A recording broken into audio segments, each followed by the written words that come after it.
Ladies and gentlemen, welcome. Today is my distinct pleasure to introduce a man who is recognized. The battle of evolution is only one skirmish in a much larger war. Science simply makes no use of the hypothesis of God. Ask yourself, what has intelligent design given us? Nothing. We cannot accept intelligent design as an alternative scientific theory.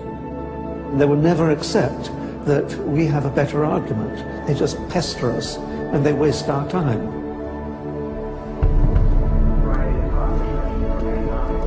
Civil rights, to how to live your life in 10 easy steps. Today, Ben is speaking on the topic that has become increasingly important to him over recent years. While Ben has always been an ardent supporter of science, lately he has noticed an alarming trend in the scientific establishment that could have dire consequences for every American. Without further ado, please join me in giving a warm welcome for Mr. Ben Stein. Thank you. Thank you very much. Thank you very, very much. Thank you. Thank you very much, everybody. Thank you very much, gangsters. Thank you very, very much. Freedom is the essence of America. We're talking about freedom of speech, freedom of assembly, freedom from fear, freedom of religion. Martin Luther King said, America is essentially a dream, and he said it is a dream of freedom and equality, and freedom is the way to equality. And America simply would not be America without freedom. In every turning point in our history, the decision has always been about freedom. Freedom is what makes this country great. Freedom has allowed us to create, to explore, to overcome every challenge we have faced as a nation. But imagine if these freedoms were taken away. Where would we be? What would we lose? Well, unfortunately, I no longer need to imagine. It's happening. We are losing our freedom in one of the most important sectors of society, science. I have always assumed that scientists were free to ask any question, to pursue any line of inquiry without fear of reprisal. But recently, I've been alarmed to discover that this is not the case. It all began when I met evolutionary biologist Richard Sternberg in Washington, D.C. His life was nearly ruined when he strayed from the party line while serving as editor of a scientific journal affiliated with the prestigious Smithsonian Museum of Natural History. Your office was over there? That's correct. This here is the West Wing. Directly ahead of us is the West Wing of the Natural History Museum. So now you're not there anymore because you're a bad boy. No, I'm not. No, I was exiled. You're a bad boy. You question the powers that be. What was Dr. Sternberg's crime? He dared to publish an article by Dr. Stephen Meyer, one of the leading lights of the intelligent design movement. The paper ignited a firestorm of controversy merely because it suggested intelligent design might be able to explain how life began. As a result, Dr. Sternberg lost his office, his political and religious beliefs were investigated, and he was pressured to resign. The questioning of Darwinism was a bridge too far for many. The mentioning of intelligent design that occurs at the end of the paper was over the top. And I think the intelligent design proponents have raised a number of very important questions. And you wanted to get those questions brought up and discussed. Placed on the table. Placed on the table. People were so upset about it. They were so upset that you could see they had a physical, emotional reaction. Wow. They were saying that Stephen C. Meyer is a well-known Christian, that Stephen C. Meyer is an intelligent design proponent, that Stephen C. Meyer is a Republican. It was all couched in terms of religion, politics, and sociology. The way the chair of the department put it is that I was viewed as an intellectual terrorist. Terrorist? Because of giving the topic of intelligent design some modicum of credibility. What happened to Dr. Sternberg was terrible, but surely it was just an isolated case. I was still pretty skeptical, so naturally I checked in with the head of the Skeptics Society, Michael Shermer. So I can't prove there is no God or Yahweh in your case, any more than I can prove there is no Isis, Zeus, Apollo, Brahma, Ganesha, Mithras, Allah, or for that matter, the flying spaghetti monster. And think about just one thing. Why would the aliens look like this? Well, that's these are who bipedal. Who drew that?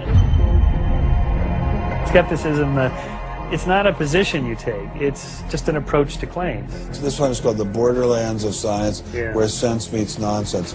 Is intelligent design nonsense? Well, it's unproven. So in that sense, it's nonsense. So I would put it in the sort of shaded areas between good, solid science and total nonsense.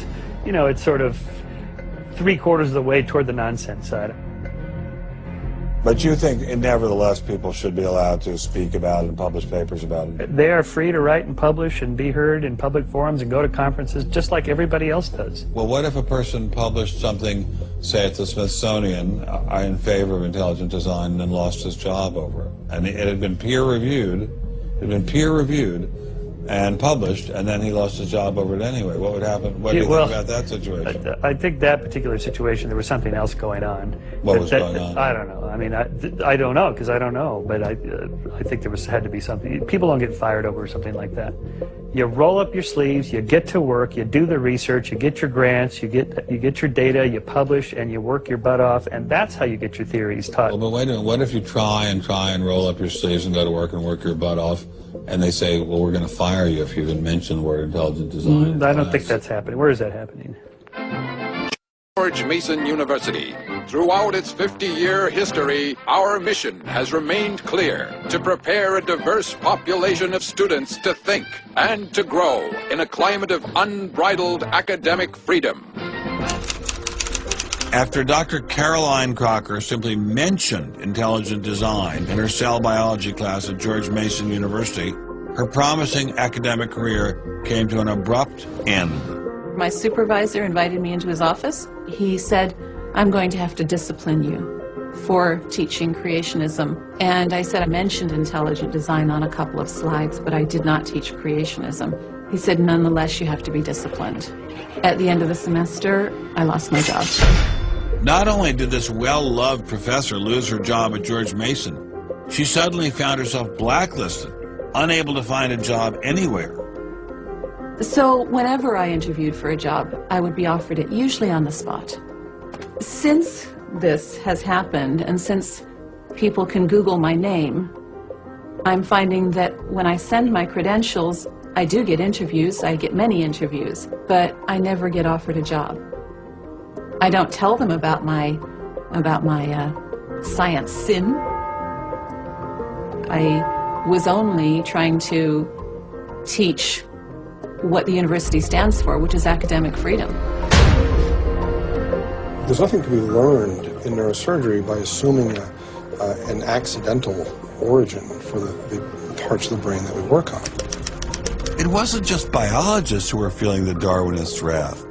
When neurosurgeon Michael Egnor wrote an essay to high school students saying doctors didn't need to study evolution in order to practice medicine, the Darwinists were quick to try and exterminate this new threat.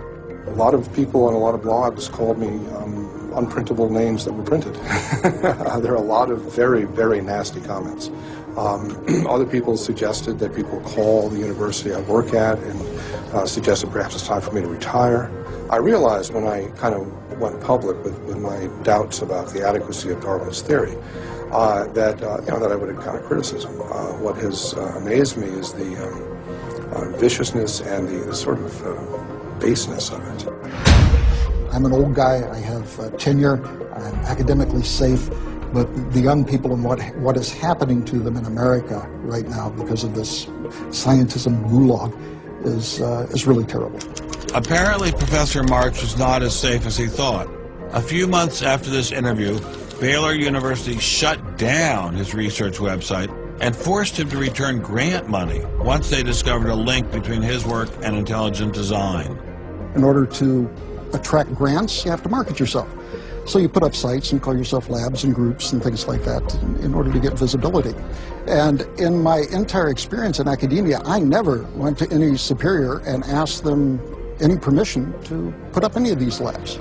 So the fact that this was singled out, let alone shut down, is jaw-dropping. It's astonishing. I have never been treated like this in my about 30 years in academia. Shut up, you freak! I say shut up! It's a man! If you peel back the onion, I think that there's no doubt that the center of this is my work in what some would call intelligent design. People really get emotional about this. When you ever say intelligent design in a room of academics, them's fighting words. Creationists. Astronomer Guillermo Gonzalez found himself in a fierce shootout with Iowa State University following the publication of his book, arguing that the universe is intelligently designed.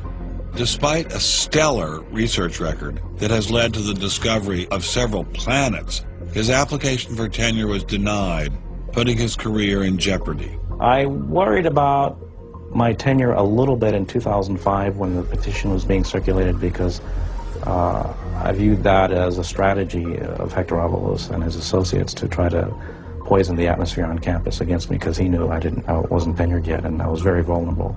I have little doubt that I would have tenure now if I hadn't done any professional work on intelligent design. Dr. Gonzalez had this advice for scientists who might be thinking about following his example. If they value their careers, they should keep quiet about their intelligent design views. We know there are times and places to be quiet, and other times and places when we can make noise if we want to. Will you show us? Of course. Boys and girls, how would you like to show some of the ways we know of being quiet? It's the kind of thing where you just learn to keep your mouth shut. In addition to those scientists who were willing to appear on camera, we encountered many more who didn't dare show their face for fear of losing their jobs. You use an intelligent design perspective to get the research done, but you're not allowed to talk about it in public. And so there is definitely incentive, if you think about it, for people to remain within the mainstream. You know, what's he up to? What is he thinking? Is he one of them? That kind of thing. If I write intelligent design, they hear creationism. They hear religious right. They hear theocracy. So it appears Mr. Shermer, the self-styled skeptic, was wrong on this one. Intelligent design was being suppressed in a systematic and ruthless fashion. But maybe intelligent design should be suppressed. I didn't like what was happening to these scientists, but on the other hand, we don't want our kids being taught that the Earth is flat or that the Holocaust never happened. It was time to ask the scientific establishment, what was so bad about intelligent design? Intelligent design people are not genuine scientists. Intelligent design is a racket. It's just propaganda. The only intelligent thing about it is to have got people to call it that. It's really very stupid as well. Huh? Everybody knows science education in America is appalling. What we don't need at this time is intelligent design in the classrooms. To present intelligent design stunts their educational growth, it stunts their intellectual growth. But what I don't understand is how these animals could have been on Earth millions of years before man. And the Bible says the whole Earth was created in only 6 days. It wasn't just the educational aspects of intelligent design that had scientists concerned. Many suspected the movement masked a much larger agenda. Intelligent design is a set of excuses to squeeze creationism into the classrooms. Get intelligent design in the schools today, and we can have school prayers tomorrow. Any other complaints? Can you imagine anything more boring? The boredom attached to ID is supreme. It is so boring that I can't even bother to think about it much anymore. It's just utterly boring. Love is in the air, everywhere I look around. Love is in the air, every sight and every sound. Love was in the air, all right, but none of it was directed toward intelligent design. There seemed to be a lot to hate about ID, and nearly all of that hatred was focused on one place, The people from the Discovery Institute, the people who are doing the intelligent design, they're all varnish and no product. The Discovery Institute is a propaganda mill. It's an institution designed to suck in money from religious investors and turn it into a sanitized, somewhat secular version of the creation story to get it into the schools. If they have a way of understanding nature that's superior to the one that we all are making lots of discoveries using, great. Bring it on. We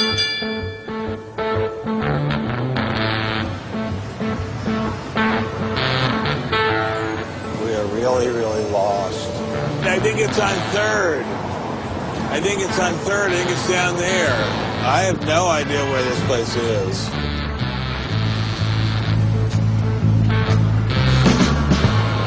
I'll just keep walking. Do you have any idea where the Discovery Institute is? Have you ever heard of that?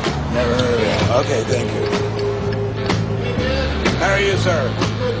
Good. Do you have any idea where the Discovery Institute is? Institute, not a clue. Discovery Institute.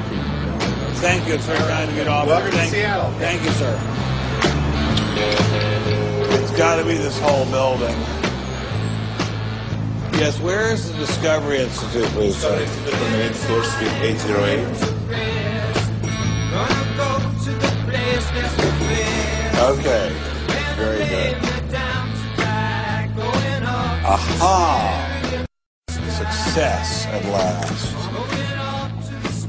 Aha! We found you. Are you Bruce Chapman? I am. How are you? I'm Ben Stein. Very kind of you to have me here. Well, I'm delighted to meet you. Can I look around and see your office? Absolutely. Do you just have this floor, or do you have several other floors as well? No, this is it. This is it? You've made an awful lot of trouble for being in such a small office. I thought it was going to be like the Pentagon. We're like the little boy that said the emperor has no clothes. And he didn't have a big organization either. When you go around and raise funds, your people are not saying to you, by the way, we're going to get all these scientists out of the classroom and put Christ back in the classroom. Well, I don't know that Christ has ever been in the science classroom. This is not a religious argument. This is something that people, we have fellows who are Jewish or agnostic or various other things. There are people, there are Muslim scientists. There are people of all kinds of backgrounds who agree that Darwin's theory has failed. And so why would you bring religion into it? You don't need religion. This is a red herring, Ben. People who don't have an argument are reduced to throwing sand in your eyes. Well, if the Discovery Institute could get its wish about this subject, what would your wish be? Well, on this subject, as on others, we'd like people to be able to have a robust dialogue and even a debate where the evidence, the best evidence, in this case, the best scientific evidence is made available to people. Well, surely no one questions there should be a debate. Oh, yes, they do. They do? They say the debate has been settled. Well, the issue's when settled. was the debate settled? Ben, I'd like you to talk to the scientists. You don't want to get your science from me. Mr. Chapman claimed ID had nothing to do with religion. So why was my first stop Biola University, formerly known as the Bible Institute of Los Angeles? Your own personal Jesus. Someone to hear your prayers, someone who cares. Your own personal Jesus. Someone to hear your prayers, someone who's there.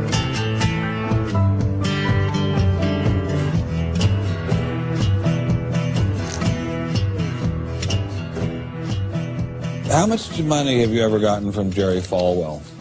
$0. How about Pat Robertson? 0. Are you a minister? No. Are you a priest? No. Pastor? No. Youth pastor? Oh, I did teach Sunday school once. Has this all been resolved? I mean, aren't we all Darwinists now? Except for a few cranks like you? Well, it's a funny thing that questions that aren't properly answered don't go away. This question is loaded with all kinds of political baggage, but one-on-one at a scientific meeting after the third or fourth beer, my experience has been that many evolutionary biologists will say, yeah, this theory's got a lot of problems. So you're meaning to tell me that there really is a debate among scientists about whether or not evolution occurred? Well, evolution is a kind of funny word. It depends on how one defines it. If it means simply change over time, even the most rock-ribbed fundamentalist knows that the history of the Earth has changed, that there's been change over time.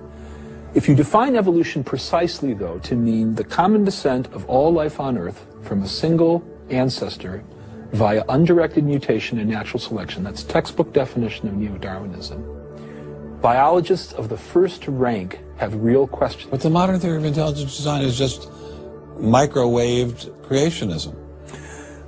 I don't think that's the case. Creationism, properly understood, begins with the Bible and says, how can I fit the Bible into the data of science? Intelligent design doesn't do that. Intelligent design is the study of patterns in nature that are best explained as a result of intelligence. So intelligent designers believe that God is the designer? Not necessarily. Intelligent design is a minimal commitment scientifically to the possibility of detecting intelligent causation. Dr. Nelson didn't sound like a crazy person, but I still suspected ID was nothing but reheated creationism. My next stop didn't seem like it was going to alleviate those fears. I didn't crawl out of the ocean, I didn't come from no monkey. But science tends to forget evolution's just a theory. They present it in the textbooks and on animal TV. Like it's back, but tell me, were you there? 12 million BC. Evolution is from an intelligent design perspective, is perfectly acceptable if the sense is that how did the design get implemented? The issue is there real design there, and are these material mechanisms like natural selection, are these adequate to account for everything we see in biology? And our argument is no, it's not. But Darwin produced all this evidence from his travels and his studies at the Galapagos that evolution explained things. If you look at the history of science, people often have a good idea and then they decide just to run with it. And they say, we're going to apply this everywhere. And so Darwin takes his idea of natural selection and says, I'm going to explain all of life with it. I mean, physics used to be Newtonian physics. Newton was physics. And then you got to look to Einstein, general relativity. It's not, Newton isn't enough. Well, I think likewise what we're finding with Darwin is that he had some valid insights, but it's not the whole picture. Okay. Darwinism may not be the complete picture, but what made these guys think they had the missing pieces? I put this question to Dr. Stephen Meyer, author of the paper that originally got Dr. Sternberg in so much trouble. It's hard to believe that this little town is the headquarters of giant Microsoft, which enabled Mr. Gates to become fantastically rich. Maybe that's what Steve Meyer's doing. Maybe this is somehow going to make him fantastically rich. We'll pin him down like a butterfly on a butterfly board. Butterfly on a killing board. Coffee shop straight ahead. Newton is buried in the geniuses corner at Westminster Abbey, right? That's correct, yeah. Darwin is also buried in Westminster Abbey. Right, and so is Darwin. Right near each other, right? And you're here in Redmond in a little building without a sign. Right? And you're obviously an incredibly smart guy, but how dare you challenge someone who's buried in the geniuses corner next to Newton at Westminster Abbey? Well, it may seem a little cheeky, but it's what scientists are supposed to do.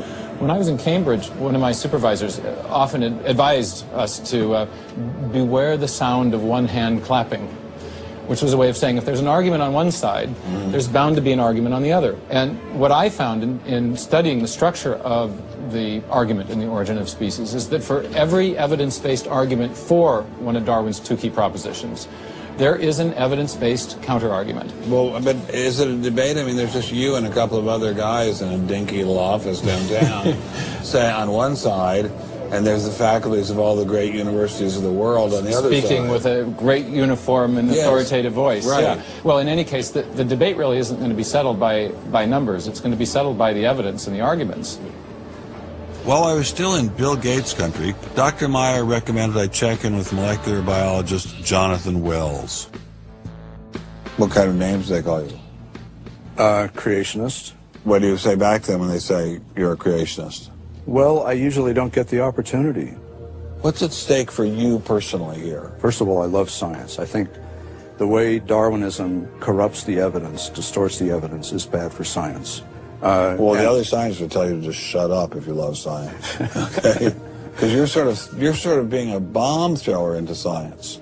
I am upsetting the apple cart, and I think it deserves to be upset in this case. Why? Because the evidence is being distorted to prop up a theory that I think doesn't fit it.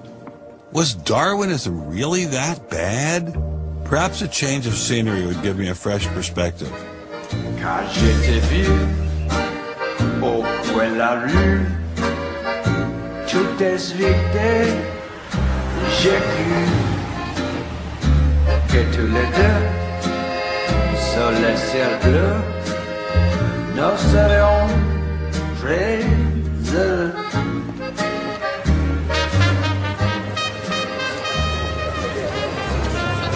Mr. Berlinski, I assume? How are you, sir?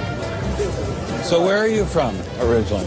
I was born in New York. Yes. Spent 31 years in Manhattan. Yes. And I spent a lot of time in California, too. And tell me all the various universities where you studied or taught. No, I was at Princeton, and I had a professorship at Stanford, and then I left Stanford, and I taught at Rutgers.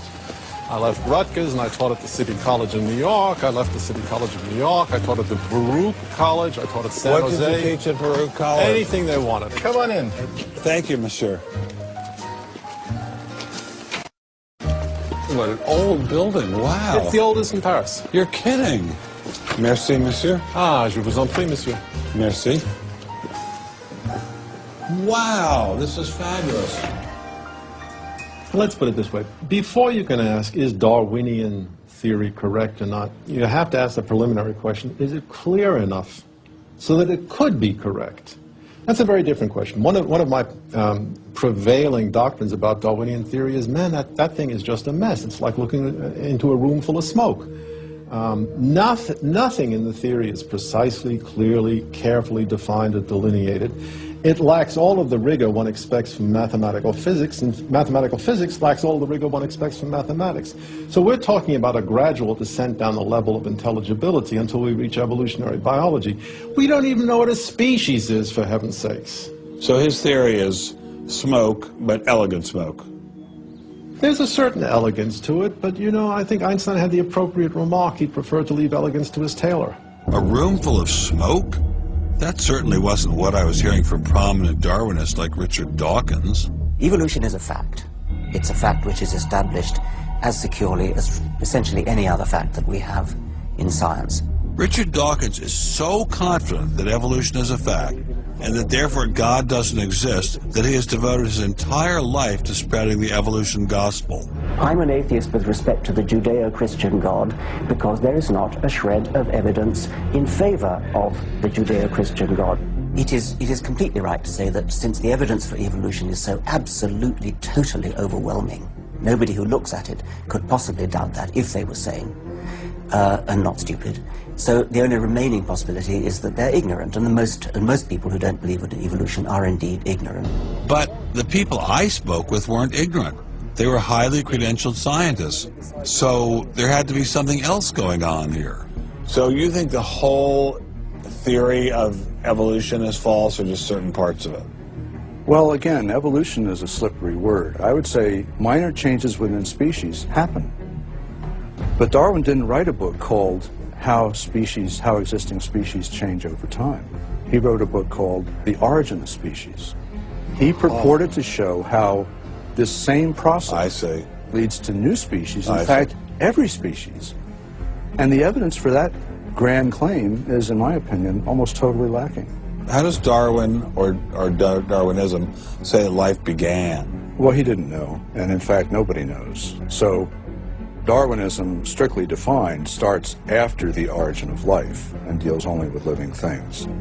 Well, how can there be a theory about life without a theory about how life began?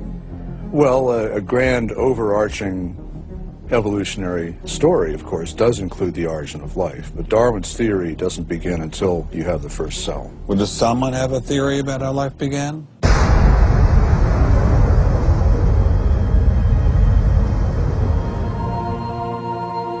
This is the story of a small planet in space called Earth. For a typical Darwinian explanation of how life originated, Dr. Wells directed me toward this documentary. The chemical elements essential for life, hydrogen, oxygen, carbon, and nitrogen, were now in place. What was needed was a way of combining them. Perhaps the energy came from lightning. Whatever it was. Excuse me? Whatever it was, energy managed to arrange these chemical ingredients in just the right way. Whatever it was? I was hoping for something a little more scientific. The most popular idea has been that life emerged spontaneously from primordial soup.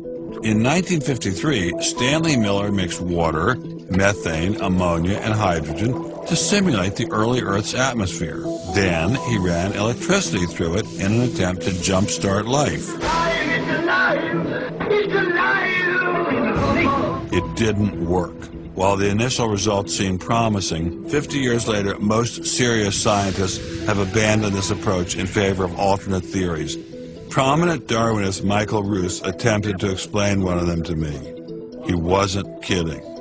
How did we get from an inorganic world to the world of the cell? Well, one popular theory is that it might have started off on the backs of crystals. My crystal ball.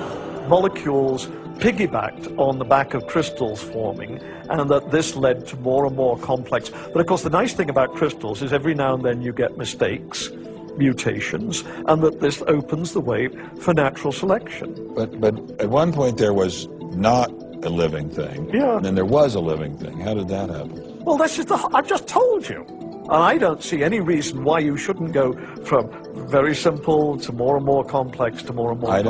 I don't either, but I don't know how you get from mud to a living cell. That's my question. Yes, well, I've told you. I think it was on the try back one of more crystals. time. On the backs of crystals. Oh, the backs of crystals is at least one hypothesis, yes. So that's your theory, and you think that is more likely and less far-fetched than intelligent design? I think it is. I wouldn't put Ben Stein's money on Dr. Roos's joyriding crystals, but it did make me wonder, what were the chances of life arising on its own? It's been speculated that probably there would have to be a minimum of about 250 proteins to provide minimal life function. If that's really true, then I think it's almost inconceivable that life could have happened in some simple step-by-step way. Okay, so the simplest form of life requires at least 250 proteins to function. What's so difficult about that? Welcome to the Casino of Life. Who wants to spin for a chance to win? Oh, sure. I'll give it a shot. What do I win? Take a look at this. Huh? How about the world's first single-cell organism? This perfectly aligned string of proteins could be yours. Now, take a spin.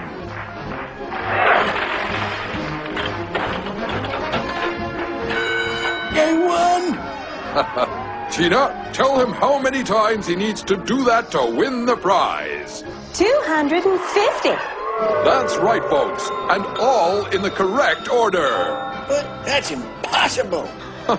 We've heard that before, haven't we, Richard? Come on, Mother Nature, do your thing. You stupid machine! I hate you!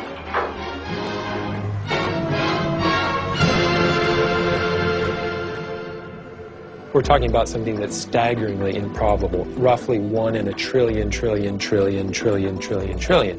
Let all of life choose a million, a trillion, trillion. The number is essentially zero. Something has to skew nature to choose the ones that work. So, in the game of life, it looks as if the house always wins. Luckily, some serious scientific minds have figured out a way to beat the odds. Directed panspermia.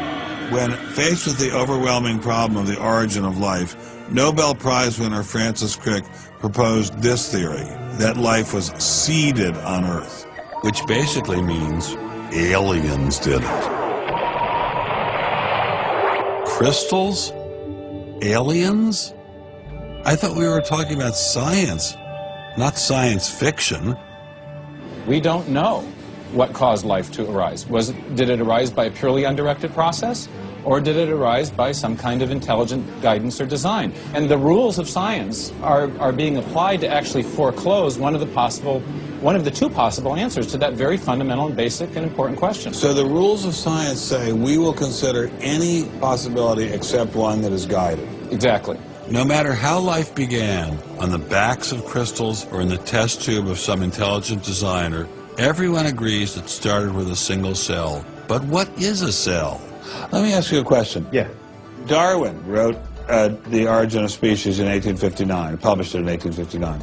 He had an idea of the cell as being quite simple, correct? Yeah, everybody did. Okay.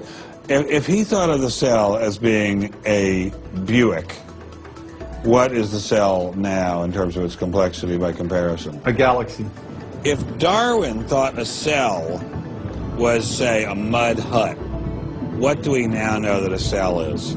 More complicated than a Saturn V. So what is in a cell as far as we know now? A world that Darwin never could have imagined. I needed someone who could give me a glimpse into this world. So we went to molecular biologist Doug Axe. Think of a cell as being a nanofactory, a factory where, on a very small scale, digital instructions are being used to make the components of the factory. Here we have the famous DNA double helix. You can see the two helical strands that are intertwined and wind around each other on the outside of the molecule. This is the material that stores all of our genetic information. In higher life forms, this will be the equivalent of something like a gigabyte of information stored in the molecules that form the individual chromosomes, all packed within the nucleus, which is a tiny fraction of the entire cell size. So what does DNA do? Well, the information in DNA ends up providing the information for sequencing the amino acids to make protein. We have information in a one-dimensional form that provides the information for a three-dimensional form.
I'm finally just beginning to grasp the complexity of the cell.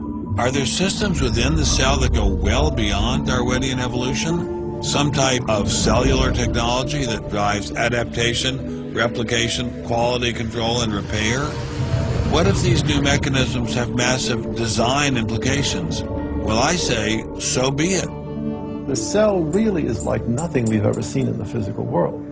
That's got to be firmly grasped. That's not something we can just say, oh, well, it's just a little bit more of the same old, same old. It's not the same old, same old. What we are finding is that there's information that's in the cell that cannot be accounted for in terms of these undirected material causes. So there's, it has to be. And so there's some other, so it has to be an information source. So one of the key questions faced by modern biology is, where do you get information from? Well, Darwin assumed that the increase in information comes from natural selection. But natural selection reduces genetic information, and we know this from all the genetic population studies that we have. And where does the new genetic information going to come from? Well, that's the big question. So when we find information in the DNA molecule, the most likely explanation is that it too had an intelligent source. I mean, we need engineering principles to understand these systems, okay? I mean, it's only because of our advancements in nanotechnology that we can even begin to appreciate these systems. But using intelligent design didn't seem to stop the scientists I spoke with, so why all the controversy? Suppose we find, simply as a matter of fact, that our scientific inquiries point in one direction. Which is that there is an intelligent creator. Why should we eliminate that from discussion? Streng verboten? How come? Why? Streng verboten. Very good. What does streng verboten mean? Strongly forbidden. Strongly forbidden. You've got two possible hypotheses. You've got a wall through the middle of through your brain, in effect, through your thinking. You say, well, you can't consider anything on this side of the wall. Only hypotheses on this side of the wall are permissible for consideration. What about academic freedom? I mean, can't we just talk about this? Their reply is that science is not a democratic process. Oh, really? And that there is a consensus view. But wait a minute, we are to subscribe to Well, wait a second, but Darwin challenged the consensus view, and that's how we got Darwinism.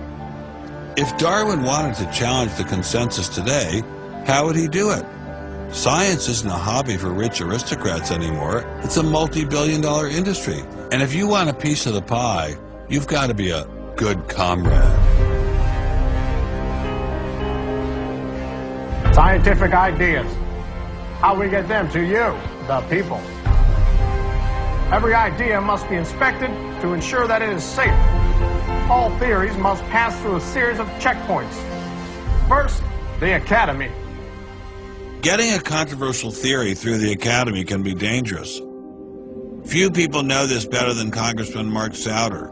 He uncovered a targeted campaign led by individuals within the Smithsonian and the National Center for Science Education to destroy Dr. Sternberg's credibility. If you want peer reviews, if you want to be published, if you want to go to respected institutions, the core view does not tolerate dissent. There's kind of a, this is the way it is, and anybody who's a dissenter should be squashed. Are you going to be on my side if I let you up? Sure, Chick, sure. I'm on your side. Just let me up. I'll do anything you say. Souder isn't the only one who has witnessed the Academy's tactics. Journalist Larry Witham has seen similar behavior during his 25 years of covering the evolution controversy. Once you're thick in science, you can't question the paradigm. But if you want to get grants, if you want to be elected to high positions, if you want to get awards as a promoter of public education of science, you can't question the paradigm. People cannot be trusted to form their own opinions. This business about open-mindedness is nonsense. Why is the scientific establishment so afraid of free speech? There is this fear that if one aspect of the theory is closely scrutinized, there's going to be an unraveling. Who are you? Oh, I am the great and powerful Wizard of Oz. I interviewed dozens and dozens of scientists, and when they're amongst each other or talking to a journalist who they trust, they'll speak about, it's incredibly complex, or molecular biology is in a crisis. But publicly, they can't say that. Keeping a keen eye on the Academy are various watchdog organizations. Listen to Eugenie Scott of the National Center for Science Education. The NCSE has been at the heart of virtually every evolution controversy over the past 25 years, vigorously defending the Darwinian gospel. We have had a lot of business, unfortunately, at NCSE in the last few years, because virtually every state in which science education standards has come up for consideration has had a big fight about the coverage of evolution in them. NCSE was started by a group of scientists and teachers who were very concerned because in the late 70s and early 80s there were a lot of attempts to pass equal time for creation science and evolution laws. And clearly this is something that neither scientists nor teachers liked. It wasn't exactly help the creationists are coming, but it's, kind of along those lines. Most scientists just throw up their hands and say, creationists, they drive me crazy, you handle it. We've worked a lot with science education organizations. The most important group we work with is members of the faith community, because the best kept secret in this controversy is that Catholics and mainstream Protestants are okay on evolution. Are you sure about that, Eugenie? Liberal Christians have been fighting with conservative Christians for so long that they'll side with anybody against the fundamentalists. And Eugenie Scott says, well, welcome over. There's a kind of science defense lobby, or an evolution defense lobby in particular. They are mostly atheists, but they are desperately wanting to be friendly to mainstream, sensible religious people. And the way you do that is to tell them that there's no incompatibility between science and religion. But is there really an incompatibility? Can't we believe in God and Darwin? Implicit in most evolutionary theory is that either there's no God or God can't have any role in it. So naturally, as many evolutionists will say, it's the strongest engine for atheism. If they called me as a witness, and a lawyer said, Dr. Dawkins, has your belief in evolution, has your study of evolution turned you towards atheism? I would have to say yes.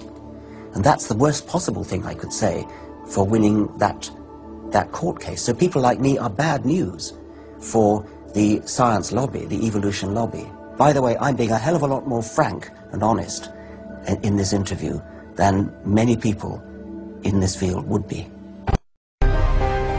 Working hard to keep ideas in check are our friends in the media. Morning, paper. Paper, mister? The tendency of the media is to side with the establishment because they inherently agree with the establishment. Eugenie Scott, my understanding is that there is not a single peer-reviewed article out there that supports intelligent design. Am I wrong? You are not wrong. You are correct. I believe that we get coverage, but we always get coverage like we're the outsider, not like it's an even debate. But instead of merely reporting news, he analyzes it, often expressing his personal opinions. We constantly deal with reporters who refuse even to report the correct definition of intelligent design. They, over and over again, talk about life is so complex, God must have done it. Just admit it, it's religion. Very simple. You just can't, it's religion. It's a wanton distortion of our position. Study desk. Yeah, I've got a hot story here. You can look at Associated Press stories, and the same sentence will appear in those stories for 10 years. Intelligent design says that life is too complex. It's called a boilerplate. And the reporter never reports anymore or gets any new ways to say it, so the public understanding never advances. But what happens if a reporter decides to take a more balanced approach to intelligent design? There might be remarkable pressure on that reporter not to side against the evolutionists. I thought I told you to kill that story. Few reporters have learned this better than author and journalist Pamela Winnick. When she refused to take sides in an article she wrote about intelligent design, the Darwinists found a new favorite target. Number one, I wasn't Christian, I was Jewish. Number two, I wasn't religious. Number three, I was not taking a position in favor of creationism. I was writing about intelligent design, and it didn't matter. After I wrote that one piece, everything I wrote on the subject was scrutinized. There were hate letters coming into the newspaper. If you give any credence to it whatsoever, which means just writing about it, you are just finished as a journalist. Other journalists we spoke with told similar stories, but didn't dare appear on camera. And now, the presses are ready to roll. When all other checkpoints fail, there is always the courts.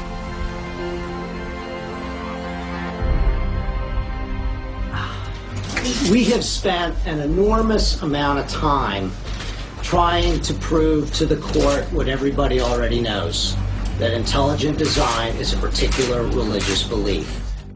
But I thought scientific questions were settled by the evidence, not by taking people to court and suing them. How do other countries deal with such disputes? Dr. Marcy Giertuk, a population geneticist who now represents Poland in the European Parliament, was able to shed some light on this topic. The censorship of teaching criticism of evolution is and always was much stronger in, say, in your country, the United States, than it ever was in Poland. Why? Why would the censorship... That is because you have a political correctness in your country. These issues are brought to court, and the court says what you can and what you cannot teach. We want to know what you teach, what books you use, how you teach it. We never had that sort of way of deciding scientific issues in Poland. We never had the courts involved. So you are saying that as far as the teaching of science is concerned, Poland is freer academically than the United States? I think in this particular issue of evolution, I think this is true. But how effective are the courts in deciding such matters? What about the general idea that intelligent design is doomed as a result of several recent legal setbacks? I think court cases don't decide anything. I mean, if you look at the Scopes trial, who won that trial? It wasn't the evolutionists. I mean, it was the Tennessee law was upheld, barring evolution. And yet, in the popular imagination, Scopes is the hero. Inherit the Wind, that movie, which is really bogus history based on the Scopes trial, has carried the day. These issues go much deeper than any decision by a judge. The evolution debate does seem to run much deeper than the courts, much deeper even than science. To generate this level of hostility, ID must threaten something at the very core of the Darwinian establishment. The entire globe is today the site of a momentous conflict. It is the challenge of ideas.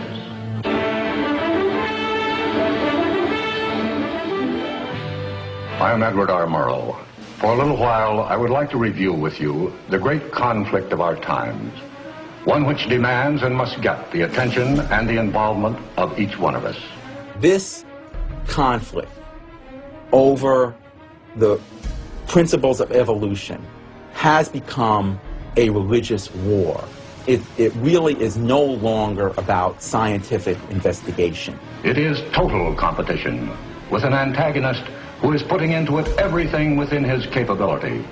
The situation has reached a point where many of evolution's top apologists have switched from defending Darwinism to attacking religion in what they see as a bid to stamp out intelligent design at the source. Richard Dawkins is the best example of this. His recent book, The God Delusion, has sold over 1 million copies worldwide. The God Delusion is my long-expected, long-worked-on, full-frontal attack on religion. To me, science is about trying to explain existence, and religion is about trying to explain existence. It's just that religion gets the wrong answer. But is Dawkins correct? Are science and religion really at war? For an appraisal of this continuing and protracted conflict, we can go to a reporter who has watched the growing conflict with the perception of a trained military observer.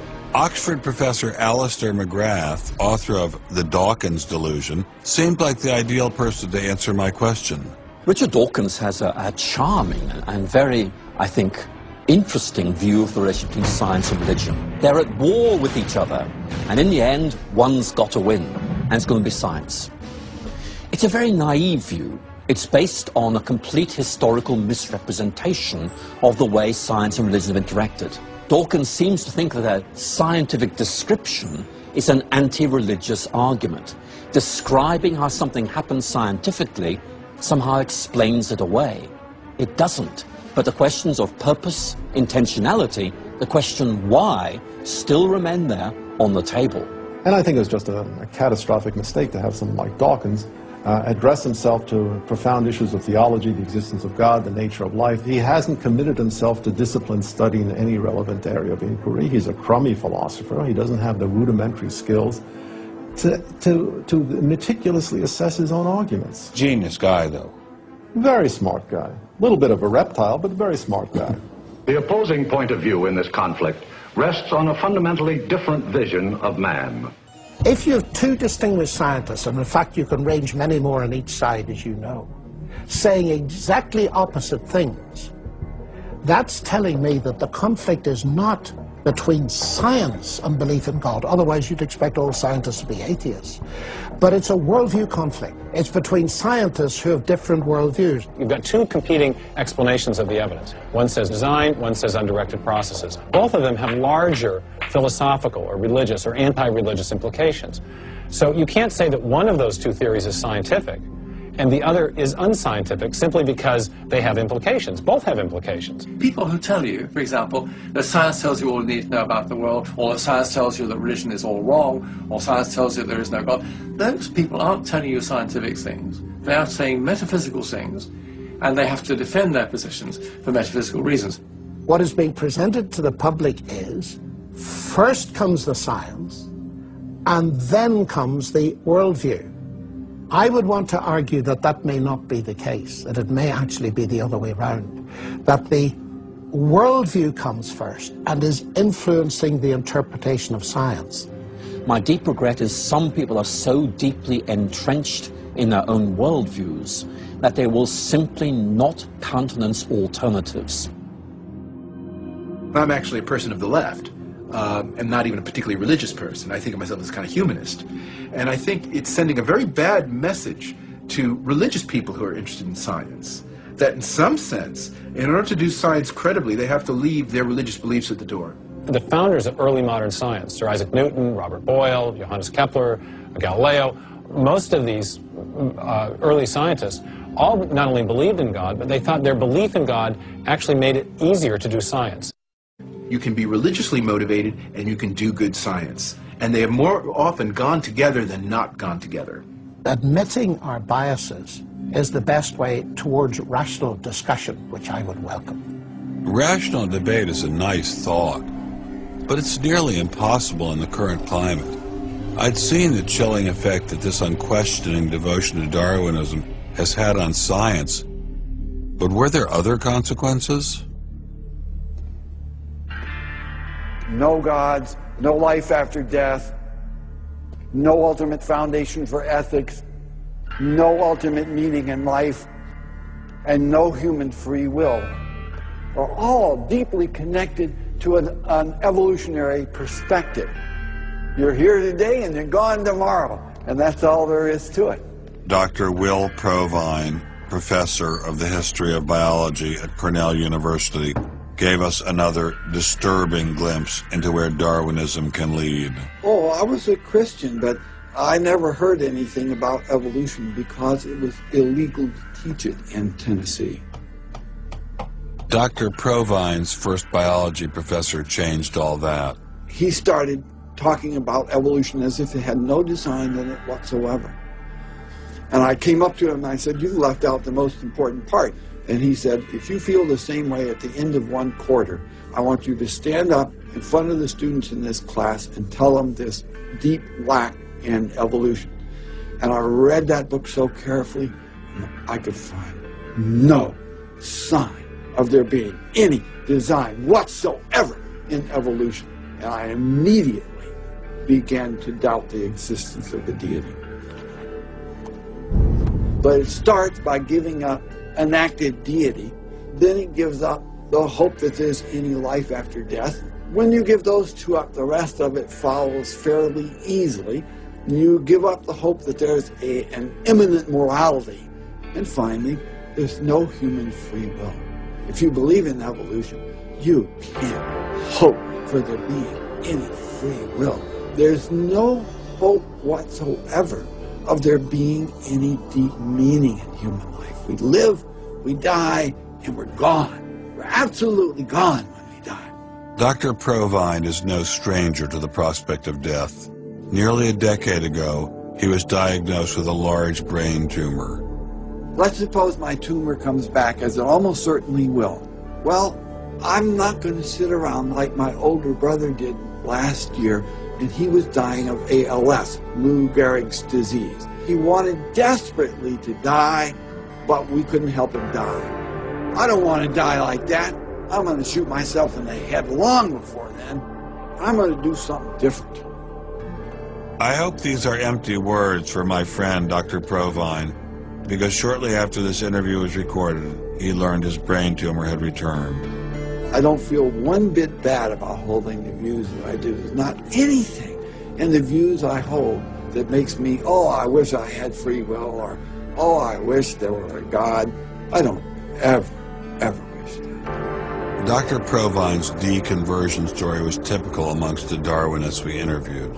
Biologist P.Z. Myers, who runs the pro-Darwin anti-religion blog Pharyngula, says science eroded his faith as well. I never hated religion. I found religion quite comfortable, and I liked the people in it. What led to the atheism was learning more about science, learning more about the natural world, and seeing these horrible conflicts with religion. And it was then, when I discovered evolution, when I discovered Darwinism, that I realized there's this magnificently elegant, stunningly elegant explanation, which I didn't quite understand to begin with. When I did understand it, then that finally killed off my remaining religious faith. After hearing these stories, I was not surprised to discover that most evolutionary biologists share Professor Dawkins' views. It appears Darwinism does lead to atheism, despite what Eugenie Scott would have us believe. And if you separate out the ethical message from religion, what have you got left? You got a bunch of fairy tales, right?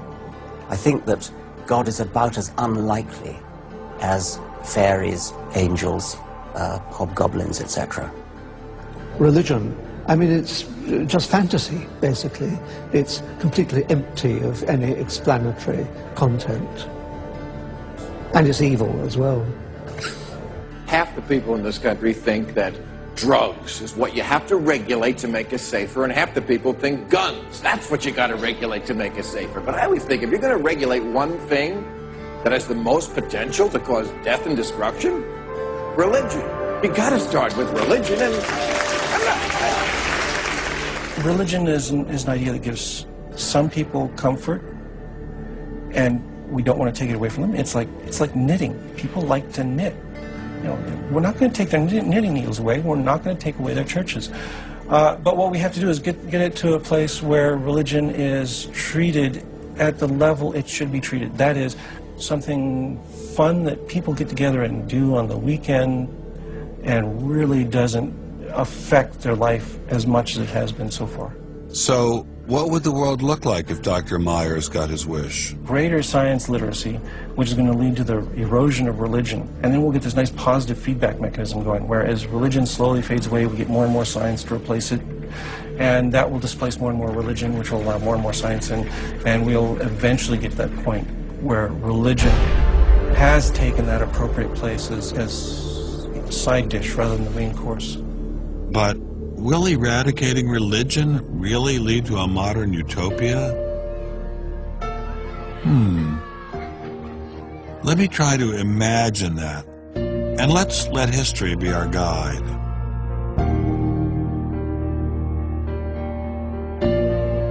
In part, I think Matthew Arnold put his hands on it when he spoke about the withdrawal of faith. There is a connection between a society that has at least a minimal commitment to certain kinds of transcendental values and what human beings permit themselves to do one to the other.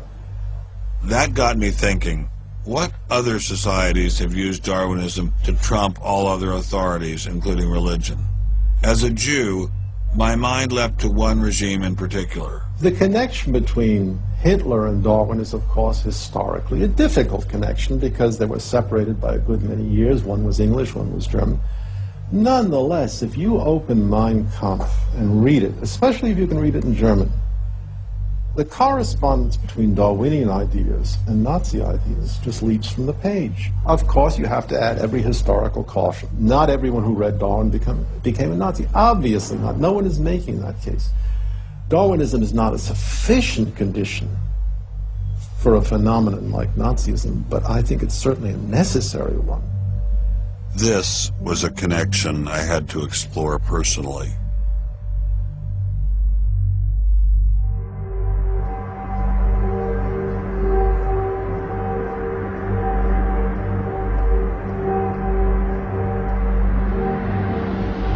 American officers arrive at a Nazi institution seized by First Army troops. Under the guise of an insane asylum, this has been the headquarters for the systematic murder.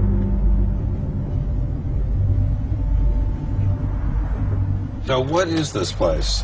During the Second World War, 15,000 people were killed here. Why were they killed? They were killed because they were people with handicaps. Why kill them? What's the point of killing them? People who were not able to work, people who were not able to live by themselves, that they were useless eaters. Useless eaters. And life unworthy of living. This idea grew up in the 20s. So long before National Socialism, biologists, anthropologists, they thought that maybe mankind could, or the government could interfere into the growth of the population. I see. And they had the utopia that they would have a society without illness and without handicap. Alles Lebensschwache geht in der Natur unfehlbar zugrunde. Wir Menschen haben gegen dieses Gesetz der natürlichen Auslese in den letzten Jahrzehnten furchtbar gesündigt. Wir haben unwertes Leben nicht nur erhalten, wir haben ihm auch Vermehrung gewährt. Die Nachkommen dieser Kranken sahen so aus, die tiefer stehen als jedes Tier. So this was a Darwinian concept? Yes. And also a Malthusian concept, very much Malthusian. Malthusian? Thomas Malthus, who said that there was a shortage of resources, English philosopher, so there was a shortage. Yes, but the Nazis, they relied on Darwin. They relied on Darwin? Yes, Darwin and German scientists. Patients were led down this hallway to Nazi doctors who decided who would live and who would die. They were accompanied by 15 nurses. Nurses, yes. Nurses, male and female nurses. So nurses were helping lead them to their doom. Yes.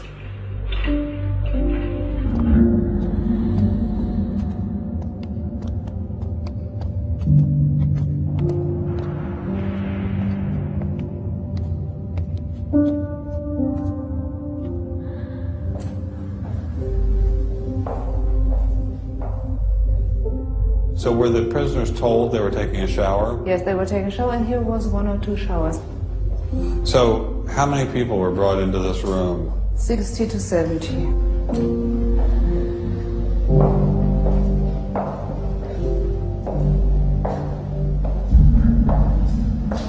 So what is this?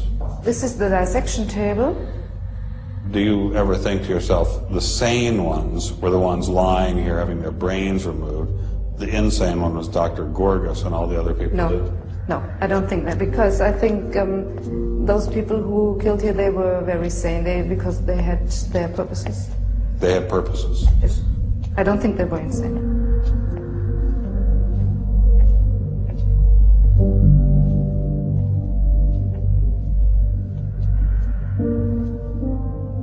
They had 2 crematory ovens. I see. And they killed about 70 people. A day? So a day, so they had... That's barely enough time. And they only killed from Monday to Friday. So... Because the people who were doing the killing needed to have the weekend off. If you met Dr. Gorgas today, what would you say to him? I don't know. I don't think that it's my role to tell him something. It's difficult to describe how it felt to walk through such a haunting place, to know that these cold stone and tile walls were the last things the victims of Hadamar ever saw. I wanted to explore this connection further, so I met with the author of From Darwin to Hitler, Dr. Richard Weikart. Hitler and many of the physicians that carried out this program were very fanatical Darwinists.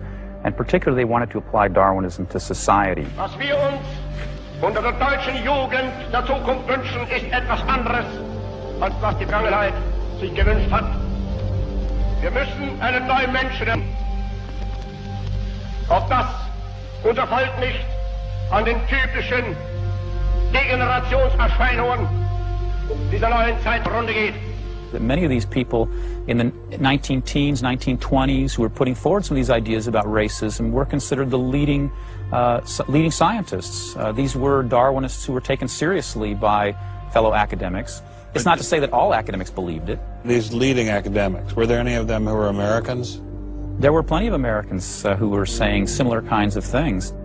Not only were Americans saying such things, they were pioneers in this fledgling science known as eugenics. They thought they could help evolution along by sterilizing the so-called feeble-minded and prohibiting them from getting married. Physicians who are aware of the history of 20th century American medicine harbor some bad feelings towards Darwinists because of eugenics. And the eugenics, which was an attempt to breed human beings, it was the darkest chapter of American medicine ever. There were 50,000 people involuntarily sterilized because they were deemed unfit to breed, basically. Eugenics isn't just history. The spirit of the movement lives on today. Margaret Sanger was the head of Planned Parenthood. She was very fanatical in her promotion of eugenics. In fact, Planned Parenthood was all about birth control for the impoverished and lower classes to try to help improve the species.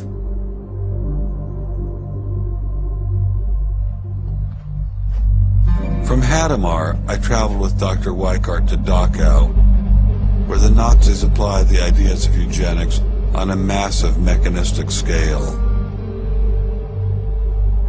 When it was a fully functioning concentration camp, and what was the purpose of it? I mean, part of it was to repress political enemies.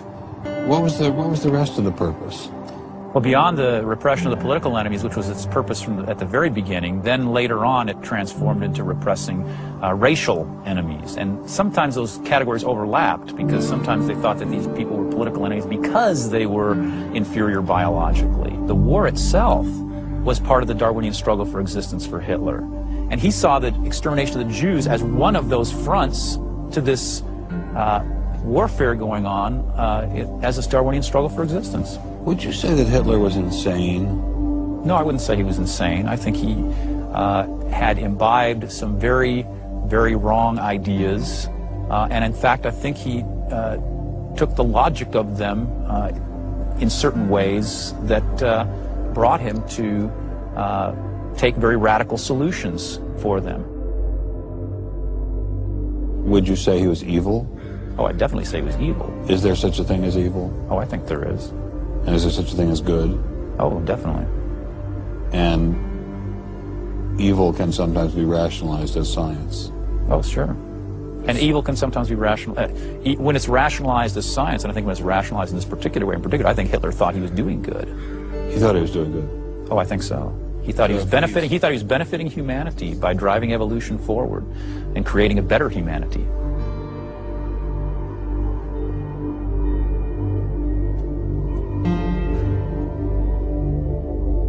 Before leaving Dachau, I stopped by the memorial commemorating the thousands of Jews who were killed there in excruciating conditions.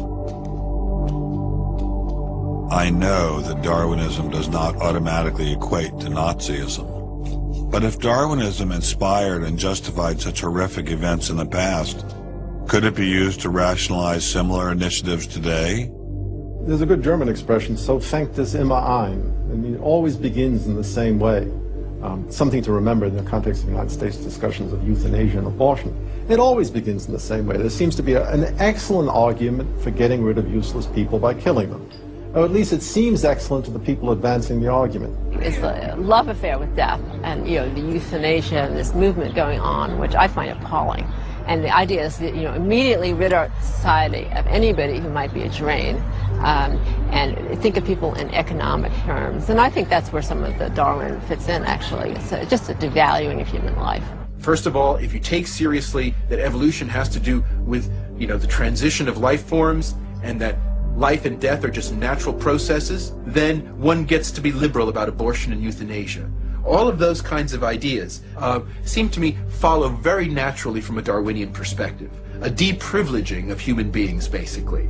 And I think that people who want to endorse Darwinism have to sort of take this kind of viewpoint very seriously.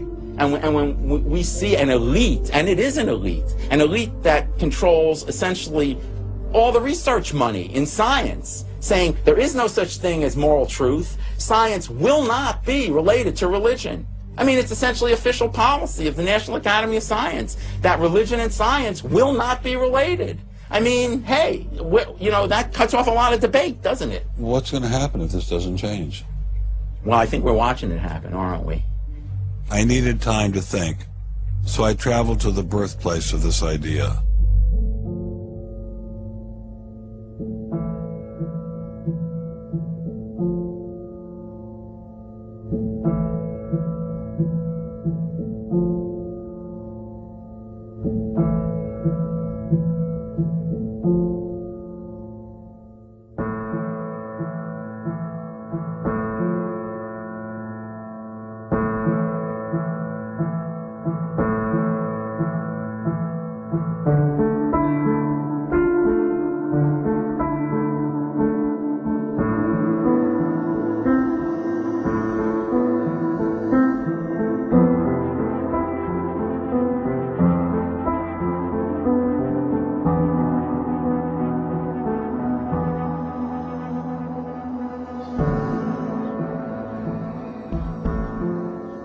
With savages, the weak in body or mind are soon eliminated.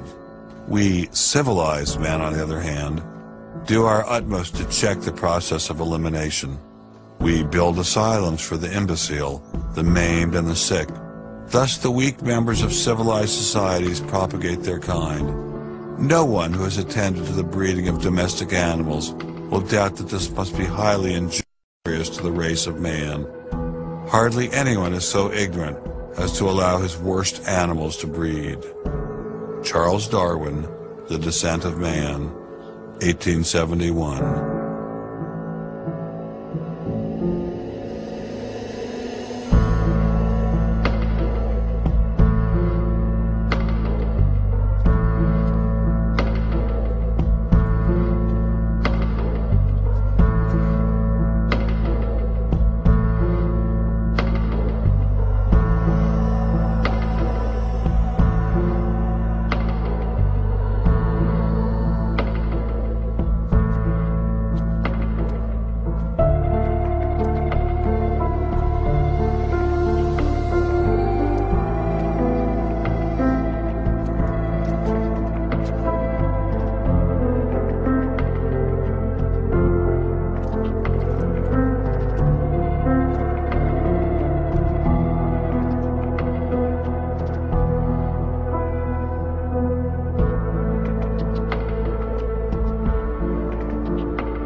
Throughout the Cold War in Germany, there was this wall erected to keep ideas out.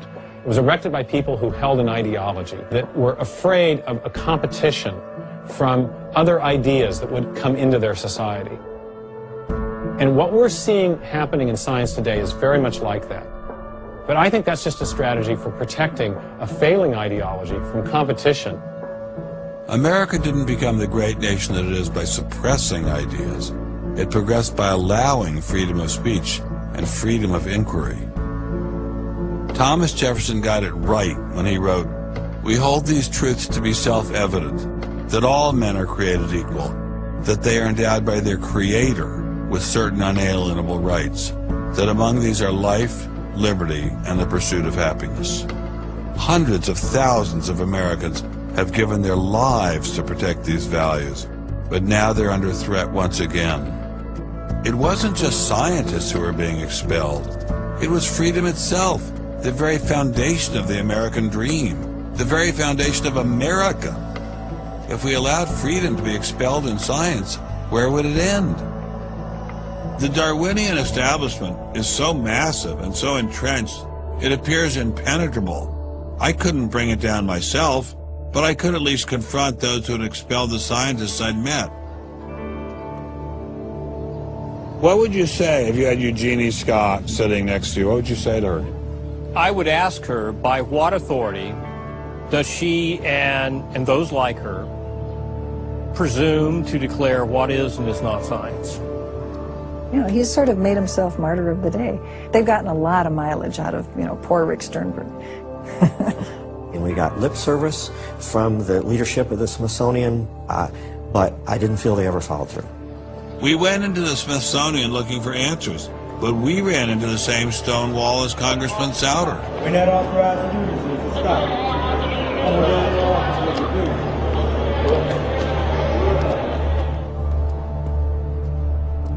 He said, nonetheless, you have to be disciplined, and I lost my job. We did get an interview with a spokesman from George Mason, but it was impossible to knock him off his script. Her contract was not renewed. It was simply not renewing her contract, but she's satisfied. Her contract was not renewed. It had nothing to do with the controversy of that topic of intelligent design. I have never been treated like this in my about 30 years in academia. We received a similar reception at Baylor University. They refused to admit that what had happened to Dr. Marks had anything to do with ID. Certainly the conversations I've had, this has not, the intelligent design situation has not been the thrust of the conversation. It's a procedural issue, that's the way we dealt with it. Funny, that's not how Dean Kelly put things in his original email to Dr. Marks.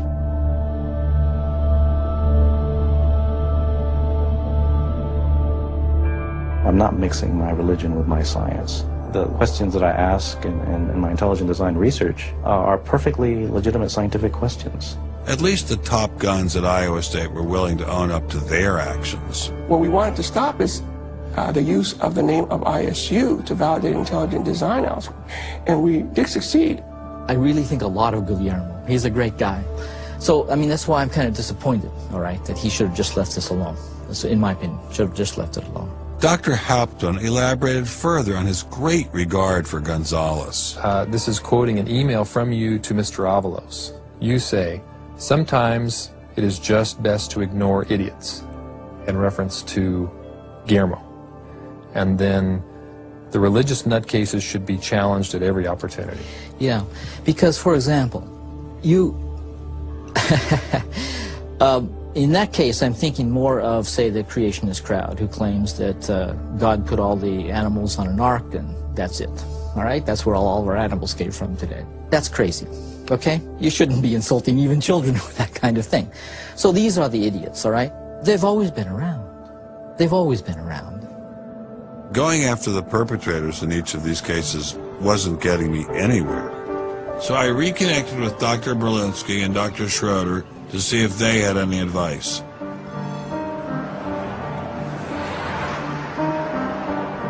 There's a boundary to what science will accept right now.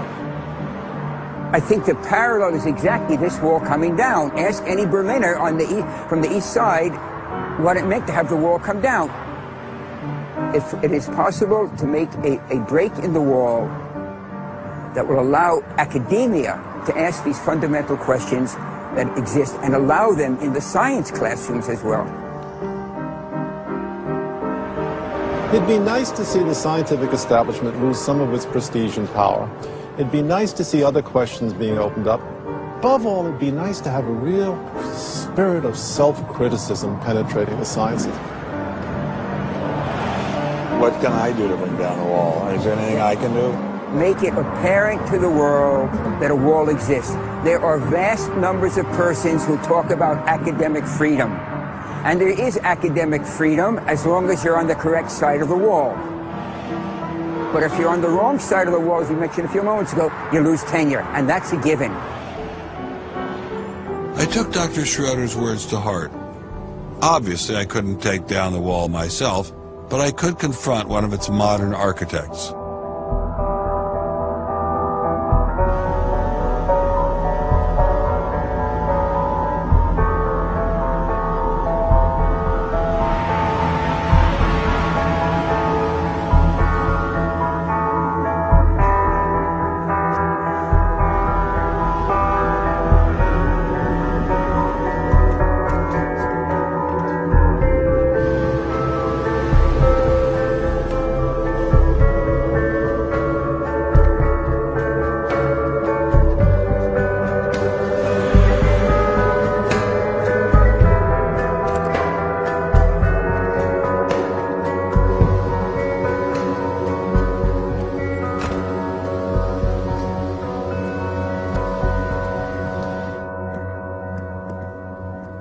Professor Dawkins. How are you?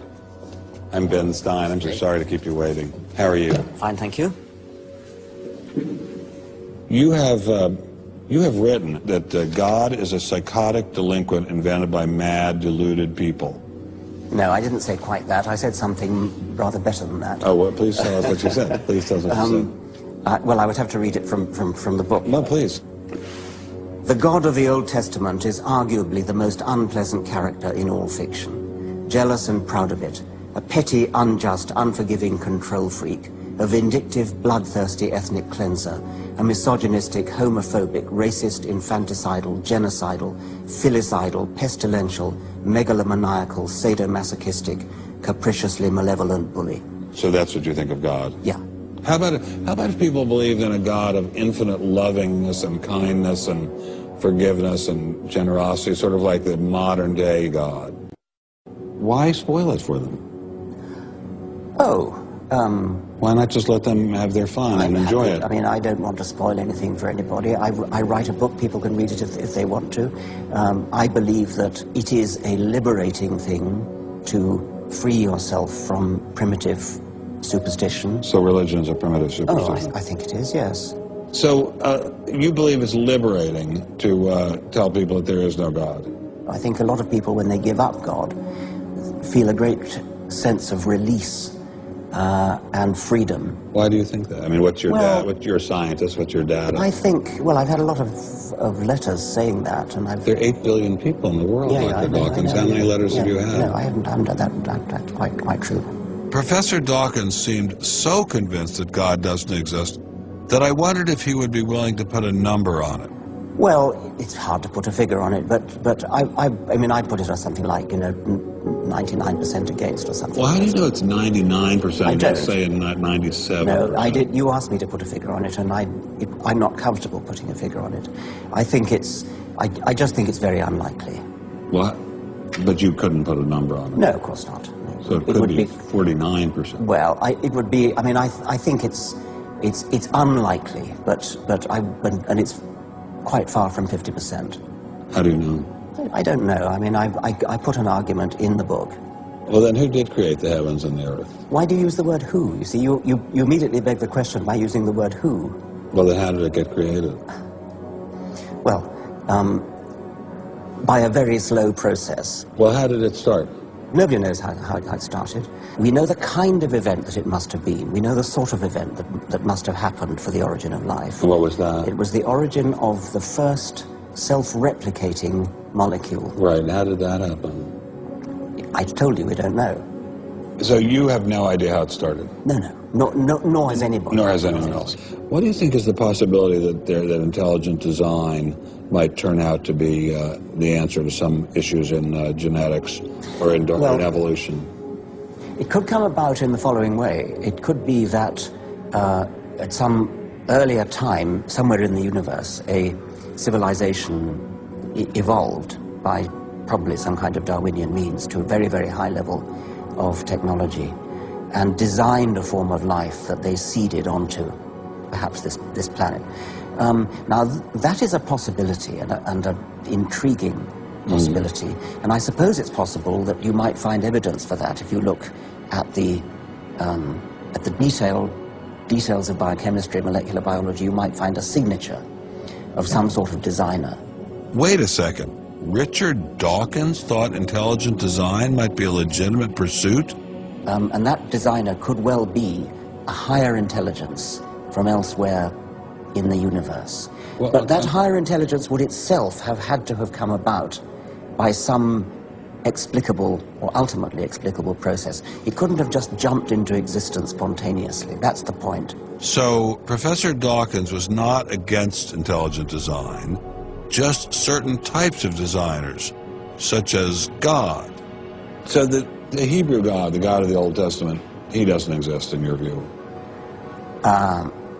Certainly. I mean, that would be a very unpleasant prospect. And the Holy Trinity of the New Testament? Nothing like that. Do you believe in any of the Hindu gods? Like Vishnu? How can you ask such a question? You don't, right? How could I? I mean, why would I, given that I don't believe in any others? You don't believe in the Muslim God? No. I mean, why do you even need to ask? Well, I just wanted to be sure. So you don't believe in any God anywhere? Any God anywhere would be completely incompatible with anything that I've said. I assume. Yeah. I'm just trying to make sure. You don't believe in any God anywhere? No. What if after you died you ran into God? He said, what have you been doing, Richard? I mean, what have you been doing? I've been trying to be nice to you. Yeah. I gave you a multi-million-dollar paycheck over and over again with your book, and look what you did. Bertrand Russell had that point put to him, and he said something like, "Sir, why did you take such pains to hide yourself?" But if the intelligent design people are right, God isn't hidden. We may even be able to encounter God through science, if we have the freedom to go there. What could be more intriguing than that?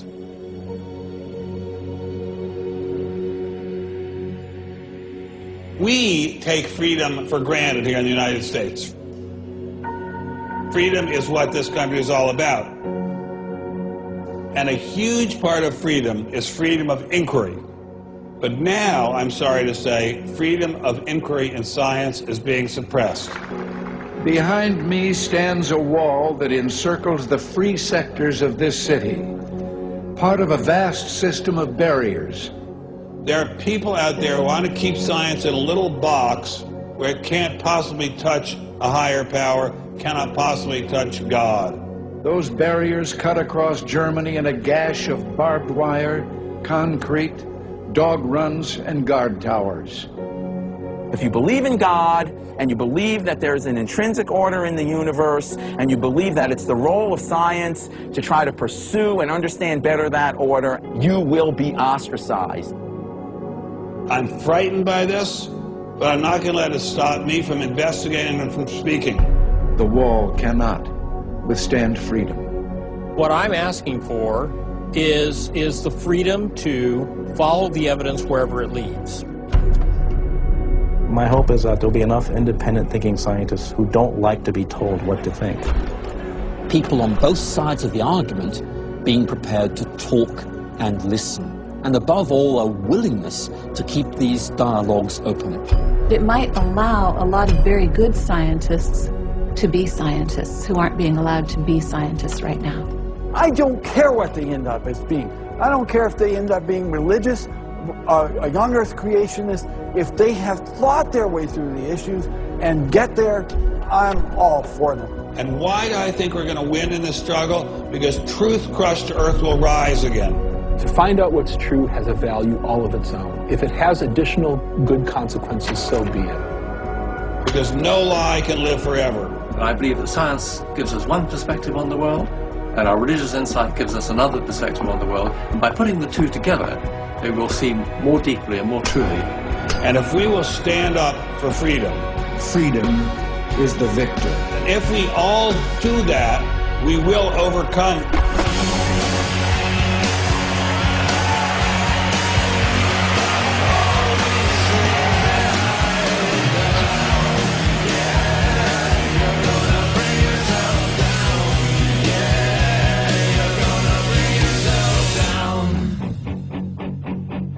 I've taken a first step by speaking out on this issue. But if the wall is to come down, we all have to do our part. Some of you will pay a heavy price for speaking out. You may even lose your job. I guarantee you, you'll get hate email. But if you don't get involved, will anyone be left to carry on this struggle? Anyone? Anyone?